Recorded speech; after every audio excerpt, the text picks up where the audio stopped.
Good morning friends. आज हम लोग पाठ योजना 4 देखेंगे। तो सबसे पहला होता है हमारा दिनांक, फिर विषय हमारा आज का अर्थशास्त्र, फिर आता है प्रकरण जो है उत्पादन, छात्र अध्यापिका का नाम, विद्यालय का नाम, कक्षा, कालांश और अवधि। छात्र अध्यापिका का नाम जो होता है, जो गर्ल्स हैं वो छात्र अध्यापिका लिखती हैं और जो बॉयज़ होंगे वो छात्र अध्यापक लिखेंगे।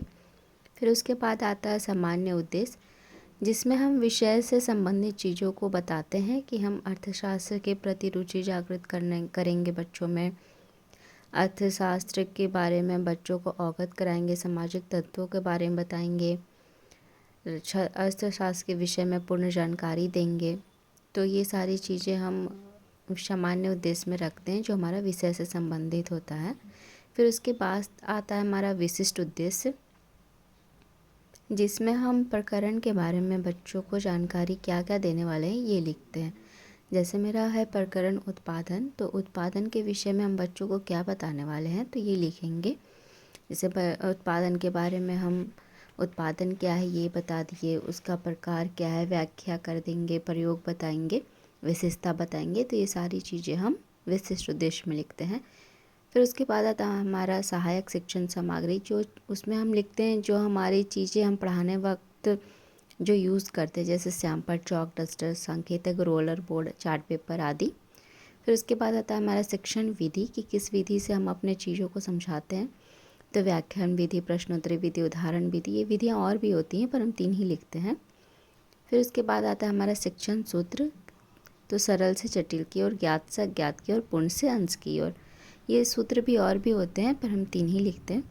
फिर उसके बाद आता है पूर्व ज्ञान, तो क्या बच्चे हमारे पूर्व ज्ञान, जैसे हमारा टॉपिक है उत्पादन, तो क्या उत्पादन संबंधित उन्हें कुछ पहले से ज्ञान है या नहीं, इस चीज़ के बारे में हम लिखते हैं पूर्व ज्ञान में।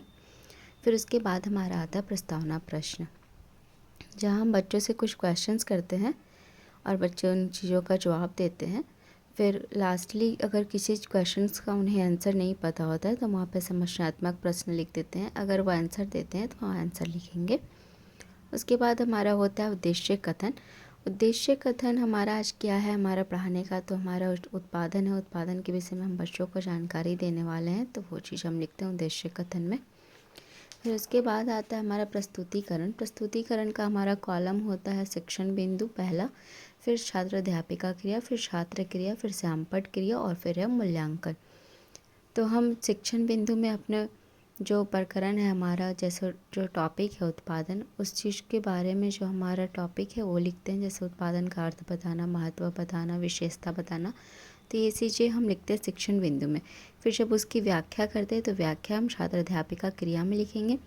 छात्र क्रिया में हम लिखते हैं कि हमारे बच्चे सुन रहे हैं, समझ रहे हैं, हो सके अपनी कॉपी में कुछ चीज़ें को उतार रहे हैं, और जो मुख्य मुख्य पॉइंट्स होते हैं वो हम ब्लैक बोर्ड पे या वाइट बोर्ड पे अपना लिखते हैं। उसे हम कॉपी में इस तरह से ब्लैक पेपर के माध्यम से दिखाते हैं। फिर हम अपने टॉपिक से रिलेटेड 1-2 क्वेश्चंस करते हैं।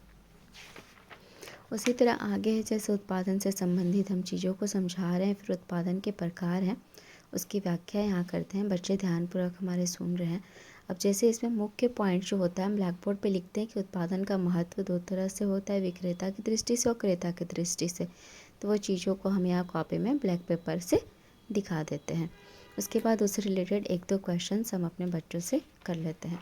फिर उसके बाद आता है हमारा पुनरावृत्ति कार्य, जिसमें हम 1-2 क्वेश्चंस अपने टॉपिक से रिलेटेड ही करते हैं, ये जानने के लिए कि हमारे बच्चे हमारे टॉपिक को समझे हैं या नहीं। तो ये हमारा होता है पुनरावृत्ति कार्य। फिर उसके बाद आता है कक्षा कार्य, जिसमें हम अपने टॉपिक से रिलेटेड कुछ क्वेश्चंस देते हैं बच्चों को, जो हमें क्लास में ही करके दिखाते हैं, जिसे हम क्लास वर्क भी बोलते हैं।